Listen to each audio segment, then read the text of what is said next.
Alright everybody, welcome back to another 6-element install video. Today we're going to be showing you how to install our Pierburg Wastegate Solenoid upgrade on your car.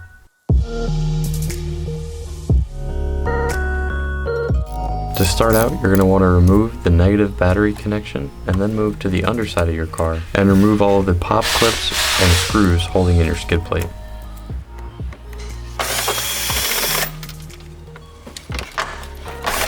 Once you've got that done, you can lower down your skid plate and take it out, which gives you access to your factory solenoid.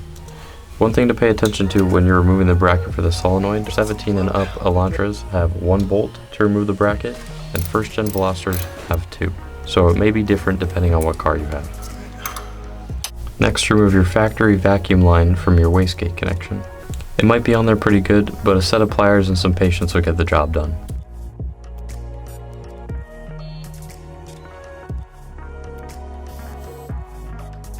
Now, one of the last things you gotta do to remove your factory solenoid is remove the vacuum line from below the compressor.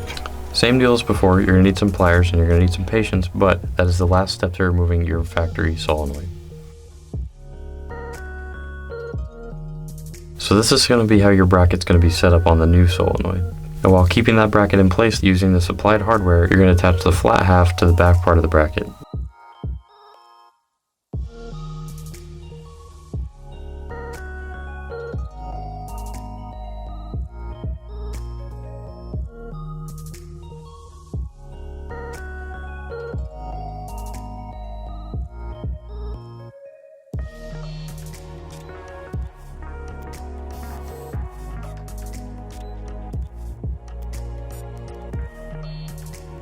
Once you got that new solenoid clamped down onto its bracket, it's time to install it up in your car.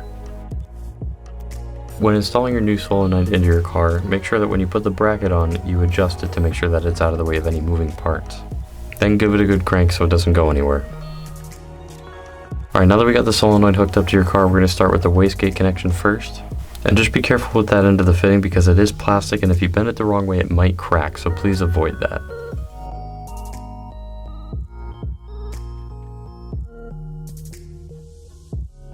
Once you got the vacuum line hooked up to the solenoid, then it's time to put it onto the wastegate connection of your car.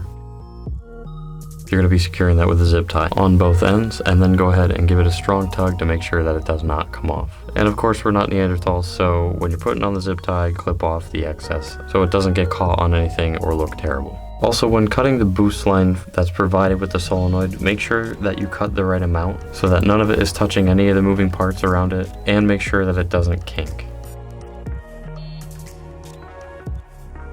Next, go ahead and take care of the compressor side using the boost line to connect the solenoid to the connection near the compressor.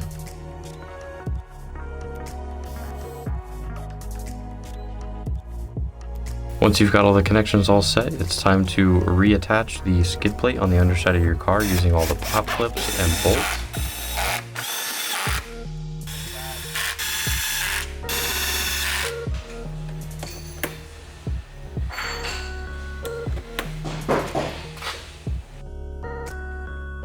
And of course, after you're done with that, go around to back up to the top side of your car and connect the negative battery connection back up to your battery. Alright, and that's going to be it on our wastegate solenoid install video for you guys. Don't forget to hit the like button and subscribe. If you'd like to buy this product, click on the thing that just appeared on the top right hand corner of your screen. Thanks for stopping by, and we'll see you in the next video.